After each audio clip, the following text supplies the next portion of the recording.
தமிழகத்தில் யார் ஆட்சிக்கு வந்தாலும் கூட்டணி கட்சிகளுக்கு ஆட்சியில் பங்கு என்ற பேச்சுக்கே இடம் இல்லை என அதிமுக முன்னாள் அமைச்சர் செல்லூர் ராஜு தெரிவித்துள்ளார்.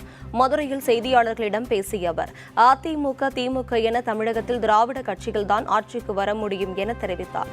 தமிழகத்தில் மது ஒழிப்பு மாநாடு மட்டுமல்லாது அனைத்து போதை ஒழிப்பு மாநாடு நடத்த வேண்டியுள்ளதாகவும் அந்த அளவுக்கு மது போதைப் பொருட்களின் விற்பனை அதிகரித்து உள்ளதாகவும் குற்றம் சாட்டினார்.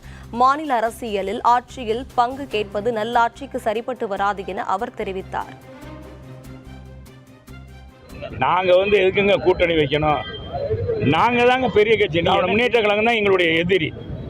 அந்த இயக்கத்தை தவிர வேற யார் வேணாலும் ஏற்றுக்கிறோம். ஆனால் இன்றைக்கு பிஜேபியினுடைய மதவாதத்தை நாங்கள் ஏற்றுக்கொள்ளவில்லை. எனவே இந்த இயக்கம் தான் அடுத்து ஆளப்போகிறது. இன்னைக்கு பார்த்தீங்கன்னா தமிழ்நாடு போதை மாநிலமாக மாறிவிட்டது. மது ஒழிப்பு மாநாடு கூட நடத்துகிறாங்க ஒரு கட்சியில். மது ஒழிப்பு மாநாடு மட்டும் இல்லை, போதை ஒழிப்பு மாநாடும் நடத்தணும். இதை தடுக்க வேண்டுமானால் ஒரே வழி திமுக ஆட்சியை அப்புறப்படுத்தணும். ஆட்சியிலும் பங்கு அதிகாரத்திலும் பங்கு திருமாவளவன் சொல்லியிருக்கிறாரு. நம்ம கூட்டணிக்கு வந்தா துணை முதலமைச்சர் பதவி திருமாவளவனுக்கு வழங்கப்படுமா? ஏங்க இவர் தேவையில்லாத பேசுறீங்க. அண்ணா திராவிட முன்னேற்ற கழகம் தலைமையில் கட்சி எங்கள் ஆட்சியை பிடிக்கும். எடப்பாடியார் தான் முதலமைச்சர். அண்ணா திராவிட முன்னேற்ற கழகம் தான் ஆளுகிறோம். கூட்டணி என்ற பேச்சே கிடையாது. கூட்டணி ஆட்சி என்பதே கிடையாது. தமிழகத்தில் கூட்டணி ஆட்சி தமிழக மக்கள் விரும்ப மாட்டாங்க.